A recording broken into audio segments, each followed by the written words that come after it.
मुख्यमंत्री असं भाषण देतात की जशा नळावर बायकाच भांडत आहेत अशा शब्दात सुप्रिया सुळेंनी मुख्यमंत्री देवेंद्र फडणवीस यांना लक्ष केले। शिवाय मुख्यमंत्री तापट स्वभावाचे असून भेटायला जाताना हेल्मेट घालून जाणार असल्याचा टोला देखील त्यांनी लगावलाय। मावळमधल्या कार्यक्रमात बोलत असताना त्यांनी मुख्यमंत्र्यांना लक्ष केले तर राष्ट्रवादी काँग्रेस सत्ता सांभाळायला सक्षम असल्याचं देखील सुप्रिया सुळे म्हणाल्या। पाहूयात सुप्रिया सुळे नेमकं काय म्हणाल्या। एक तर त्यांची भाषणं बघितली की मला भीती वाटते। ते सारखे चिडलेलेच असतात, इतकं जोरजोराने भाषण करतात की मला त्यांना सांगावं लागतं, माझी कधीतरी भेट होईल जेव्हा मी सांगणार आहे की अहो तुम्ही मुख्यमंत्री आहात, विरोधी पक्ष नेते नाही आहात, त्याच्यातून ते बाहेरच पडेना। मला सांगा कसं असतं, ज्याची सत्ता असते त्यांनी काय करून घ्यायचं असतं। आता जालेंद्र भाऊ पक्षाचे अध्यक्ष आहेत, आपण गेलो भांडण करायला, ह्याला कशाला पद दिलं त्याला कशाला, जालेंद्र भाऊ शांत बसतात की नाही? कारण का त्यांना तो अधिकार दिलाय पक्षाने, त्याच्यामुळे त्यांनी ऐकून घेतलं पाहिजे।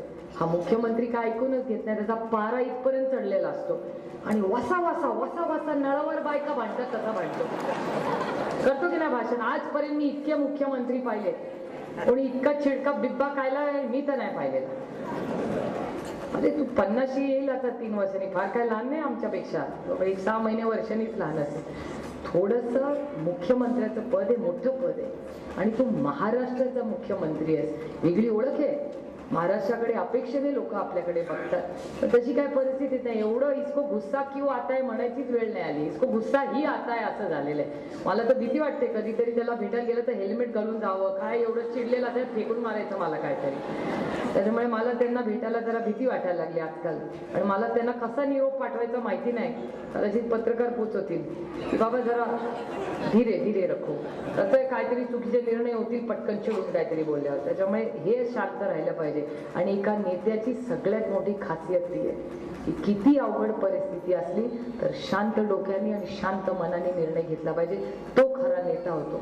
आणि आज या सगळ्या प्रक्रियेत मला दिसतंय की त्यांना काही झेपेन असं झालंय। आपल्याला चिडचिड कधी होते, माझी पण होते, जेव्हा जास्त लोक आले की वासा आपण पण चिडचिड करतो, अगं पाटले हे आणणं, लाटणं आणणं, पटकन भात लावणं, चिडचिड होते की नाही आपली।